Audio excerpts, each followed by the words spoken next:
Hey, what it do, y'all? It's your boy E2 Blue coming back at you again, and it just got through raining really hard out here. As you can see, the little rain droplets on my window. Just got me some food or whatever. Just got off of work. Rain messed up my curls a little bit, but you know, it's all good. It's all good. It's all good. First, before I get into my video, I want to talk about real quick about what just happened today. Breaking news today, guys. So, as you all know, as you all probably heard, unless you've been living under a rock or just been not looking at nothing today, which is quite possible.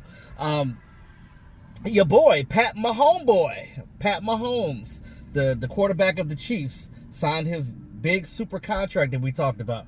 Remember, guys, I don't think that this really affects Dak Prescott right now because we do have him under contract because he signed his tender. But he can also get a contract, which I've heard some rumors about that they're probably going to sign him to the 4-year contract. But if we could have got like Dak Prescott on a longer contract like that, not as much money as him, obviously, because, you know, Pat Mahomes we know he's a better quarterback than Dak Prescott is right now. And, you know, he's a Super Bowl winner. He just won the Super Bowl. He's riding high right now. So, you know, he deserves every penny of that. Now, his contract entails, and you know, I don't like doing videos until I get all the information. Everybody wants to jump out there and just do their videos right when it happens. And I'm like, nah, I want to talk about numbers. I want to talk about some things. I want to, you know, give it to you a little bit. You know what I'm saying? So basically, he signed a contract. It was 10 years, $450 million contract. Wow. I mean, that just busts everything out of the water. The biggest contract in sports history. Well, football. I don't know if baseball had pretty high numbers like that, but I don't know if that length of time. But 450 mil, 150 of it is guaranteed. We do know that, barring he gets injured. You do the simple math on that, that's $45 million a year for 10 years to equal $450 million. Wow. Let me know what you guys think about that. Whew. Boy, must be nice to be Pat Mahomes right now to sign that contract. Oh, I mean, you don't get the money outright, but I mean, just to know that you're sitting on $450 million possible dollars is crazy. You know that you're going to get $150 million of a guarantee no matter what you do or don't do. That's crazy. I just wish that I had that lifestyle. That's all I'm saying. But to get into the meat of the conversation, today on the position breakdown video, I wanted to do the offensive line of the Dallas Cowboys, which sometimes is forgotten, right? We forget about the offensive line. And, you know, they're the bread and butter of this team. Let's be honest with you. We've had a good offensive line for some years now, at least since Dak Prescott has been here. You know, Tony Romo had a couple of years with some guys, but this group of guys that we have right now is literally our bread and butter. Now, we did lose Travis Frederick. Now, that was a big hit. You know what I mean? Like, nobody really saw that coming. But I did warn you guys. I said, look, I said this, and people trashed me for saying this last year and the year before when we first found out he had the Guillain-Barré syndrome. When we first found out he had the diagnosis on that, I did my research on it. I looked at everything, and I said, look, when you look at a situation like this, when somebody has this, they can't control. And shout out to Karen. Karen talked about it too, because I think, Karen, you said you had it or whatever. But you know, it attacks your nervous system. You can't control your muscles, and you just become weak. Now, for somebody that has a regular 9 to 5, they can pretty much still function. You know what I mean? But for a football player, where your job is to push and tug and pull on 280, 300-pound men all day, that's your job to block. And you have a situation like that where you can't control your muscles, and at any point they can fail you. I mean, at some point you're like, okay, well, how long can I keep this up? No matter how much exercise, no matter how much training you do with it, it's just one of those things. It can go dormant, but it could come back at any time. That's the problem, and there's no cure for it. So it's like pretty much once you have it right now, there's medication to try to keep it suppressed, but at any given time it could come back, and that's just one thing that is really tough and that you can't deal with. Now, I commend Travis Frederick for retiring early like that. I know that was hard for him to do because, he said it himself, sometimes I feel like I let my team down, but I don't want to be a hindrance to the team even more by being out there and not being able to perform my job at least 80%. So, he tried to do it. He played last year, you know what I mean? Like, he did okay. He did pretty well. He wasn't his normal self, but he was still, getting the job done. Travis Frederick is, I want to say, arguably the best center in the league. You know what I mean? Like, if not the top two. So, to have somebody come and do what he did is going to be hard to do. You're not going to replicate exactly what he did. But if you could get somebody in there that's solid, that's going to hold Dak down and make sure that Dak gets the snap counts right and everything like that. Because remember, Travis Frederick wasn't just good at what he did. He also controlled that line. The line calls, the snap counts, things of that nature. Like, he controlled all that. The offensive line moved as he moved. And if you don't have a center that can do that, it makes it a little harder on the quarterback. So, in Dak's earlier years, it helped him. You know what I mean? I say it like Dak's old. It's only his 5th season. But you know what I mean? When Dak was a rookie in his 2nd year, it was pivotal for him having a center with experience like that. But now Dak is there. He's been there. He knows the team. He's working hard now. And he's got this new coach and new offensive line coach with Joe Philbin. So I think that what Joe Philbin brings to the table is that veteran experience as a coach, and to get these guys to not change what they did, but take what they do and make it better. That's the thing.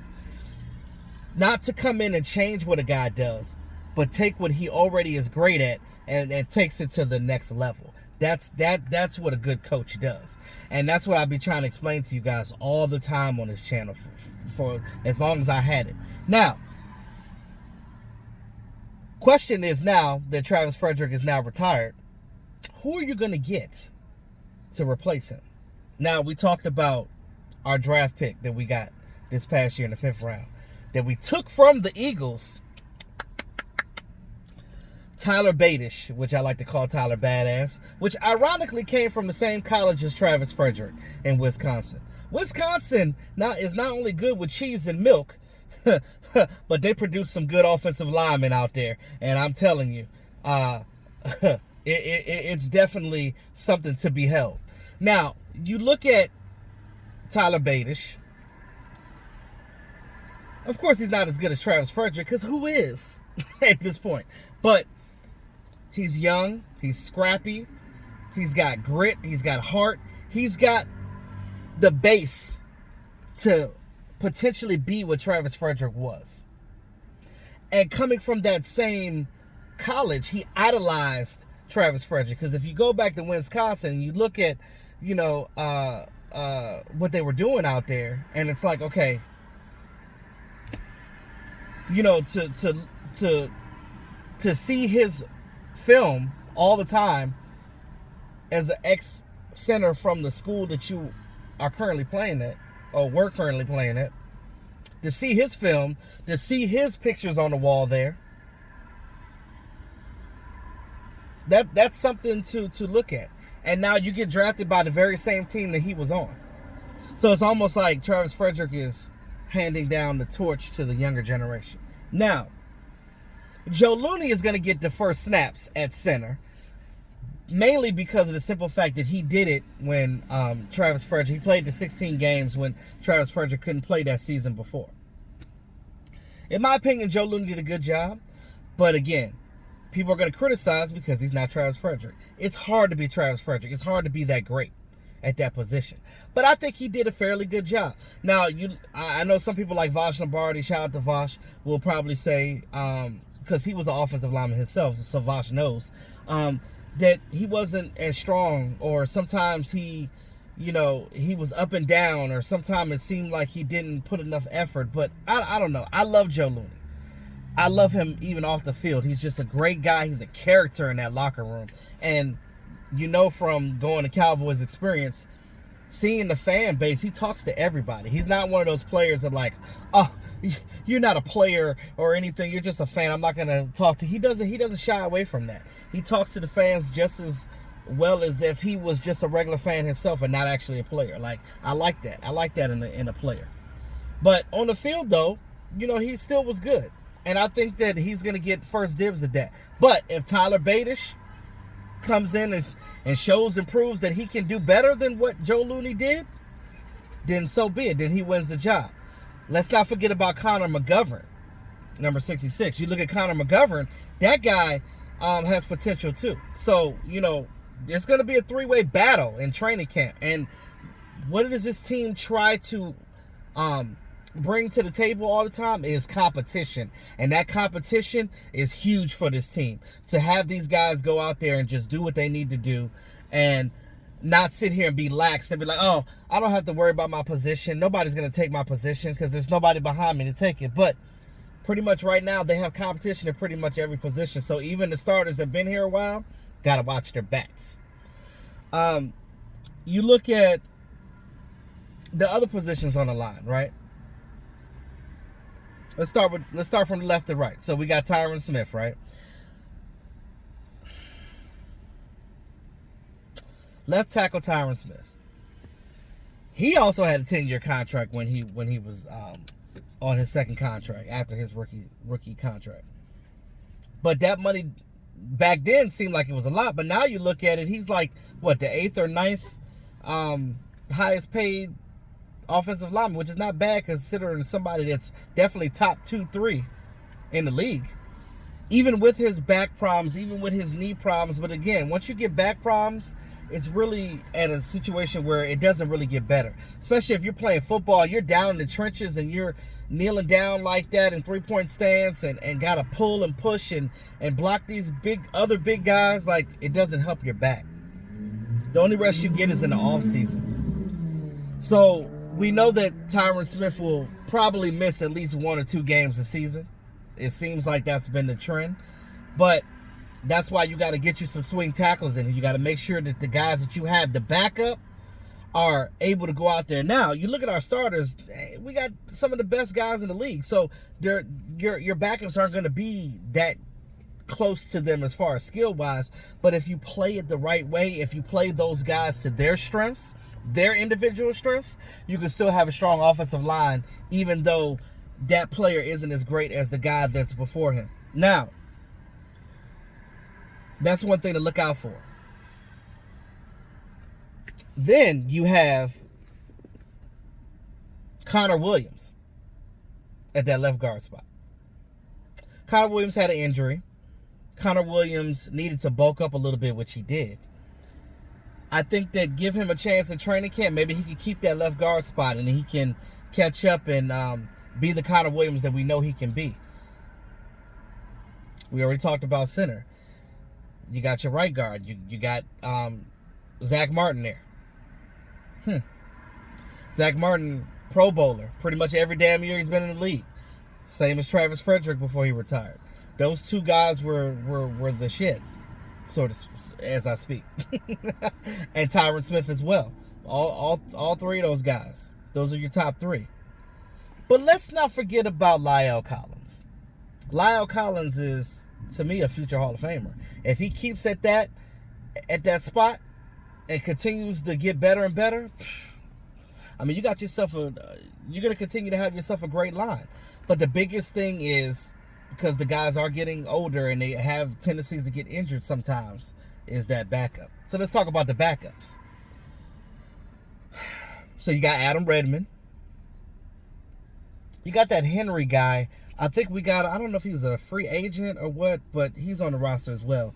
Don't forget, we got Cam Irving. Some of you guys are like, Cameron Irvin? I don't care about no damn Cameron Irvin.